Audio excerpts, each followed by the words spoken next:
Bonsoir à toutes et bonsoir à tous. Tu t'arrêtes sur le seuil, face au salon, les mains sur la bouche. J'ai apporté quelques aménagements à notre intérieur, mais ta réaction est celle de quelqu'un qui sort d'un taudis et revient dans un palais.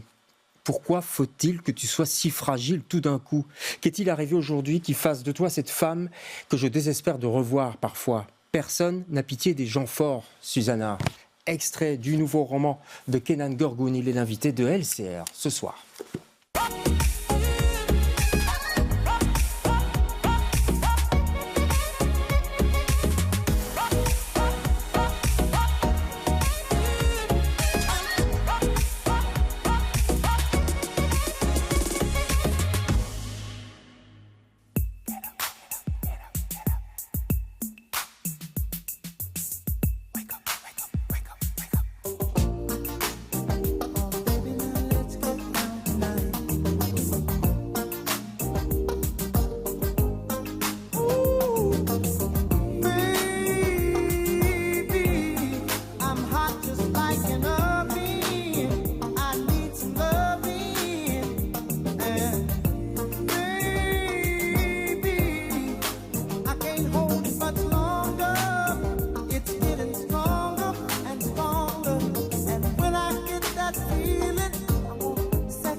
Voilà, Marvin Gaye, évidemment, Sexual Healing. Je vous ai vu presque fredonner, Kenan, le morceau, vous connaissez par cœur, j'imagine. Absolument, oui. Ouais.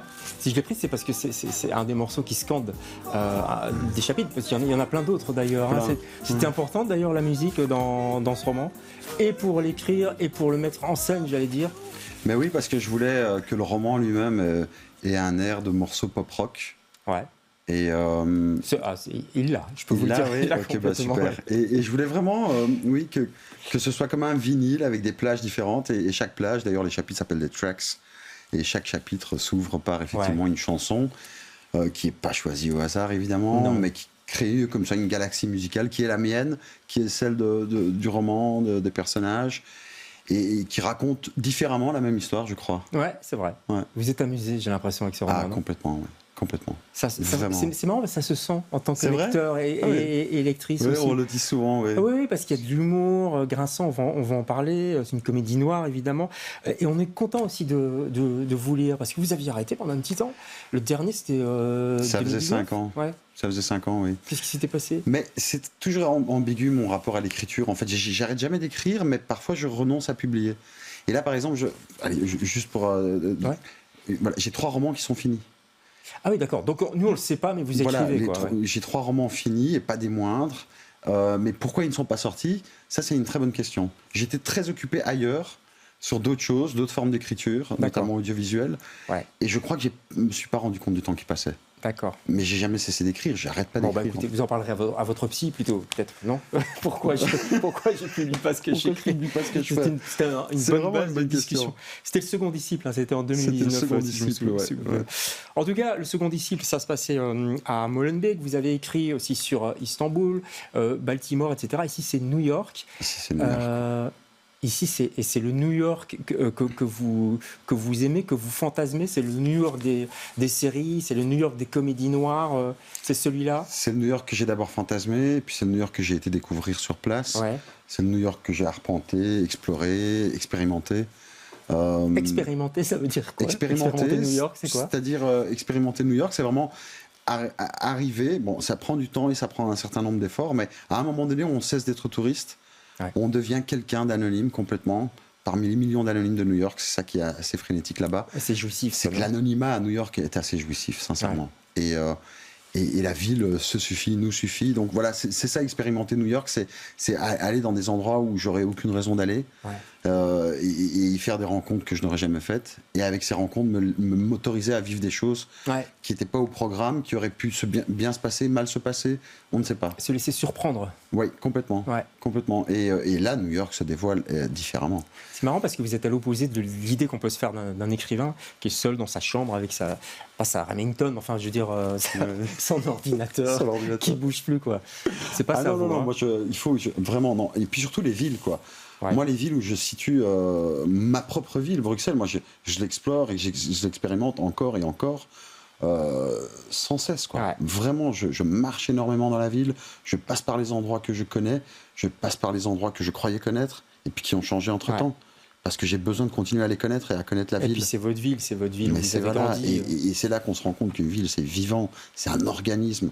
Et rien que marcher dans la ville vous dit plein de choses sur la ville et les gens qui l'occupent, en fait. C'est génial. Allez, on va retourner à New York avec Stanley Fillmore. C'est un auteur raté que vous n'êtes pas. Je ne sais même pas si c'est un auteur. En fait, lui, il s'est fantasmé auteur pour se donner un statut. Mais qu'est-ce qu'il a écrit ? C'est pas comme si non plus il avait écrit beaucoup et que ce qu'il écrivait n'était pas désiré par le public.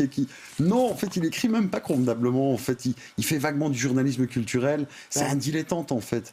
C'est un dilettante, mais qui se donne un genre en disant qu'il est écrivain, quoi. C'est un loser ? C'est un Lost, en tout cas, ça c'est sûr. Je sais pas si c'est un Lost. Il est définitivement là, qui est complètement c'est plus Lost, que loser, ça, ouais. Oui, alors, bon, l'extrait que j'ai lu, c'est le début du bouquin. Ça commence, c'est pétaradant, quoi. Ça commence sur le chapeau de roue, quoi. Avec notamment la musique de Marvin Gaye, donc il prépare. C'est la Saint-Valentin, en fait. Il prépare un dîner. Saint-Valentin, beau quartier de New York. Oui, on est dans les beaux quartiers. Il prépare un dîner aux chandelles pour sa femme, Susanna. Qui est architecte, qui est très occupé, qui socialement est au-dessus de lui, quoi. On est d'accord. Clairement, oui. Mais d'ailleurs, Stanley et Susanna vivent dans une belle baraque, des beaux quartiers d'Upper West Side. C'est pas grâce à lui, quoi. C'est clairement grâce à elle, à ses activités, à sa profession, à ses revenus. Depuis des années, Stanley vit relativement bien sans qu'il ait fait grand-chose pour ça, en fait. Juste, il a réussi à se faire aimer, à séduire la bonne personne, parce qu'à un moment donné, il parle de ça, il parle de la séduction des minables, en fait. Lui, il a cette séduction des minables qui peut éveiller chez certaines femmes un instinct de protection. C'est marrant parce que vous rigolez, mais c'est drôle, en fait. Vous arrivez à... Oui, c'est une comédie noire, en fait. C'est très américain, ce style, hein. D'utiliser les codes de la comédie romantique. Quelque part, c'est romantique, hein, c'est une histoire d'amour à la base. C'est ma comédie romantique à moi. Je voulais vraiment récupérer toutes les figures de la comédie, tous les codes de la comédie romantique new-yorkaise. Mais la noircir, quoi. Et la pervertir, la dérégler, mais méchamment. Vous êtes méchant. Vous êtes très méchant dans l'écriture, mais c'est là où je dis que vous vous êtes amusé, parce que ce dîner aux chandelles, il va mal finir, on peut le dire, ce qui se passe, ça arrive tout de suite. Il a quelque chose en tête. Je peux le dire, je crois que c'est même sur la quatrième c'est parce que Omar m'a tué, enfin, il n'y a pas de faute d'orthographe chez vous, mais il la tue, il a l'intention de la tuer. Il a l'intention de tuer sa femme le soir de la Saint-Valentin, après lui avoir offert un magnifique dîner aux chandelles, parce qu'une chose qu'il fait bien, c'est cuisiner, par contre. Ça, il le fait bien, il faut lui accorder ça. Ils ont fait l'amour. Et alors, ils font l'amour, comme ça leur arrivait pas depuis très longtemps aussi. Et en fait, il veut finir en beauté. Après donc cette belle soirée, tuer sa femme pour... Alors c'est quelque chose donc, qui était dans sa tête depuis longtemps. Comment c'est arrivé dans votre tête, cette idée ? Écoutez, je sais pas. Je sais pas. J'avais l'image... En fait, tout est parti d'une image. J'avais une image qui n'est même plus dans le bouquin, en fait. J'avais l'image d'un homme qui observait sa femme dans un jardin. Je pense qu'ils étaient dans le jardin.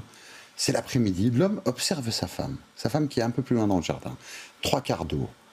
Et je savais que cette femme était censée être morte, mais qu'elle était là, encore en vie. Mais il lui manquait quelque chose. Et c'était quoi ça ? Et voilà, tout est parti de cette image, en fait. Je me suis dit, qui est cette femme ? Qui est cet homme ? Pourquoi il la regarde comme ça ? Elle est plus censée être là, mais pourtant elle est là, mais il y a un côté présent, absent chez elle. Et l'image elle-même, en fait, était très noire et plutôt inquiétante.